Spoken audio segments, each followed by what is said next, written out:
बाबा सिद्दीकी की हत्या पर जो बड़ा अपडेट मिल रहा है, हत्या के दौरान 6 गोलियां चली थी और बाबा सिद्दीकी को सीने में 2 गोलियां लगती हैं।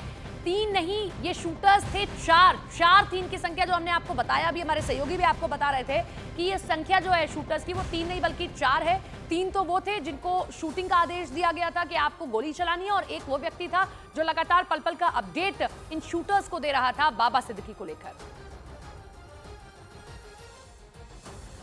तो ये जो अपडेट अब इसमें निकलकर सामने आ रहा है इस पूरे मर्डर में, 3 तो नहीं थे ये शूटर्स, ये 4 थे, और दूसरा 6 राउंड गोलियां चलाई गई हैं, 6 राउंड फायरिंग की गई है। ये क्राइम स्पॉट की तस्वीरें हैं और जो सर्कल्स वहां पर बने हैं उससे ये दिखाई दे रहा है, जो शेल्स गिरे हैं, कि 6 राउंड फायरिंग की गई है। विवेक हमारे साथ लगातार हमारे सहयोगी बने हुए। विवेक, संजय दत्त, सलमान खान, शिल्पा शेट्टी सभी पहुंचे, लेकिन आप जो बता रहे हैं कि सलमान खान के घर के बाहर जब फायरिंग की गई थी कुछ इसी तरीके का सिनेरियो था, कुछ ऐसी ही चीजें वहां से निकलकर भी सामने आई थी। ये बाकी लोगों के लिए भी दहशत भरा माहौल है। आज ये तो कल कोई और भी टारगेट हो सकता है। पुलिस को इनको लेकर भी सुरक्षा को बढ़ाना होगा और सुनिश्चित करना होगा, आप कोई नहीं। बिल्कुल देखिए सपना, सलमान खान को ऑलरेडी Y+ कैटेगरी दी गई है। Y+ कैटेगरी में सलमान खान हमेशा 24 घंटे रहते हैं, बुलेट प्रूफ गाड़ी भी उनके पास है। तो अब जो है कि सलमान खान की सुरक्षा पर ज़्यादा फोकस होगा, लेकिन मुंबई पुलिस और जो उनके पर्सनल सिक्योरिटी गार्ड्स हैं उन पर ज़्यादा फोकस ऑलरेडी कर रहे थे। यही वजह कि जब सलमान खान की जो टाइमिंग थी कल 12:30 बजे से वहाँ पे आने वाले थे नानावटी, लीलावती में, लेकिन वो आए रात को 2:30 बजे। 2 घंटे तक वो कल लीलावती अस्पताल में थे, बाबा सिद्दीकी के फैमिली के साथ थे और पूरी डिटेल ले रहे थे क्या हुआ एग्जैक्टली, कौन लोग हैं उनके पीछे, कौन लोग फायरिंग कर रहे थे।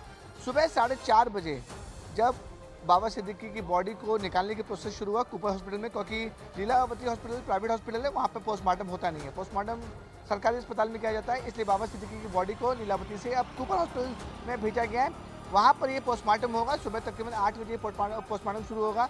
अब पूरे जो पोस्टमार्टम की प्रक्रिया है वो कैमरे पर रिकॉर्ड होगी, वहाँ पर पंच मौजूद होंगे, सारा का सारा जो प्रोसेस है वो सब कुछ रिकॉर्ड होगा ताकि आगे की जांच में कोई भी अड़चने ना आए।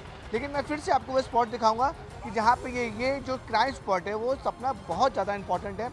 6 गोलियाँ मुंबई जैसे शहर में, और जो बांद्रा इलाका है वहाँ पे अपने आप में भीड़ बहुत रहती है, वो भी किसी राजनेता के ऊपर, वो भी किसी विधायक के पिता के ऊपर जो महाराष्ट्र में पूर्व मंत्री रह चुके हैं, कांग्रेस के दिग्गज नेता थे। बाद में उन्होंने कुछ महीने पहले ही अजित पवार के एनसीपी ज्वाइन की, और विधायक के बेटे जिस इलाके में उनके बेटे विधायक हैं उसी इलाके में उसी जगह पर उनके बेटे के दफ्तर के पास उन्हें जान से मार दिया जाता है। 6 राउंड गोलियां चलती हैं, 2 गोलियां उनके सीने को आर पार कर देती हैं, जिसकी वजह से उनकी मौत हो जाती है। अब आप समझिए कितने बड़ा ये घटना है, जिसको लेकर Mumbai crime branch, Mumbai police पूरी तरह से सतर्क है।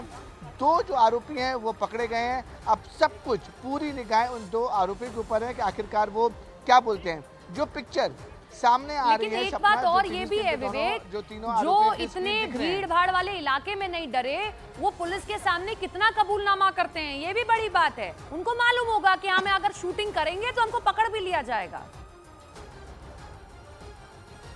देखिए सपना, जल्दी से जवाब दीजिएगा, खबर बताइए। था कि ये जो ये 3 तस्वीर जो एक फोटो देख रही है, इसमें तीनों की फोटो दिख रही है, वो फोटो समुद्र किनारे, यानी कि वो लोग मुंबई में पहले से थे, समंदर के किनारे उन्होंने बाकायदा फोटो खिंचाई है।